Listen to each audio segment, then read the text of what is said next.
Girl எதுவும் பார்க்கலையா? ஏதாவது எக்ஸ்பெக்டேஷன்ஸ் இருக்கா? கேர்ள்ஸ் என்ன கேர்ள் எப்படி இருக்கணும் ஃபியூச்சர் கேர்ள்? எனக்கா எனக்குன்றதை விட ஆப்போசிட்டில் வரவங்களுக்குன்னு சொன்னால் எல்லாருமே அந்த ஆன்லைனில் சும்மா எடுத்துக்கலாம். இப்போ ஃப்ளிப்கார்ட் அமேசான் எடுத்தாலே ஒரு ப்ராடக்ட் பார்த்தா அதை வாங்கணும்னு தோணும்.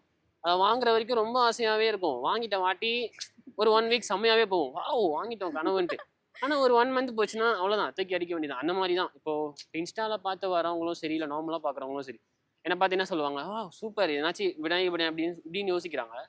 அப்புறம் யாராக இருந்தாலும் என்னன்னு சொல்லலை, இப்போ நார்மலாக ஒரு பாய் ஒரு கேர்ள்னாலே அட்டாச் ஆகணும்னா இப்படி நினைப்பாங்க. அப்புறமா கொஞ்ச நாள்லேயே போர் அடிச்சிடும். அதோட ஐஃபோன் 18 ப்ரோ மேக்ஸ் வந்துடும், அப்புறம் 19 வரும், அப்படியே அப்டேட் ஆகிட்டே இருப்பாங்க. ஸோ நம்ம அது மாதிரி இருக்கனால லவ்வில் இன்ட்ரெஸ்டே இல்லை சுத்தமாக.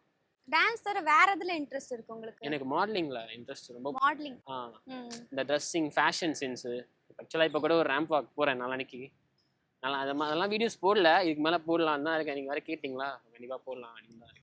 அதுவும் காம்படிஷன்ஸ் அந்த மாதிரியா இல்ல நார்மல்? காம்படிஷன் மாதிரி தான். சும்மா போவேன். அது இப்போ தான் டீம் ஜாயின் பண்ணியிருக்கேன். ஸோ அப்படியே ஃபேஷன் வாக்கு இந்த மாதிரி ட்ரெஸ்ஸிங்னா எனக்கு ரொம்ப பிடிக்கும். ட்ரெஸ் பண்ணுறது, கமெண்ட்ஸ்லாம் சொல்லுவாங்க ட்ரெஸ்ஸிங் ஸ்டைல் சூப்பர் சொல்லும் போது அப்பா ஒரு சந்தோஷமா இருக்கும். நோட் பண்றாங்க. அது கேட்கணும்னு நினைச்சேன். இப்போ ட்ரெஸ்ஸிங்னா இப்போ நீங்க எத்தனை ரீல்ஸ் போடுறீங்க?